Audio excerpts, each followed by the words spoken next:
Mr. Mruto, watu wanaamini kwamba kuna privacy kwenye digital space, kwenye digital life, kwamba mtu anaweza akawa na maisha yake binafsi ya uhalisia, lakini akaweka mambo yake private kwenye mtandao. Unazungumziaje hii ukiwa umeandika kitabu cha digital intelligence? Ya, ni kweli kwa maana kwamba unaweza kuchagua kuwa na privacy kwenye maisha ya mtandao na maisha halisi.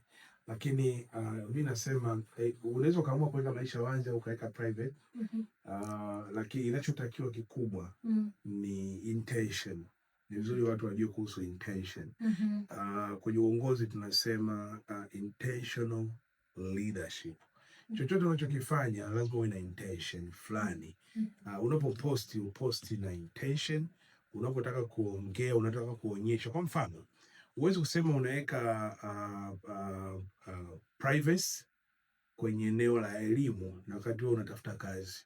Kwa ukienda LinkedIn lazima watu wajue elimu yako, wajue umesoma wapi, wajue umefanya nini, achievement zako. Hicho ndio kitu ambacho watu waajiri wanaweza kukuajiri, kwa sababu hakuna sehemu nyingine watakuelewa kwa urahisi kwenye eneo la elimu au kwenye professional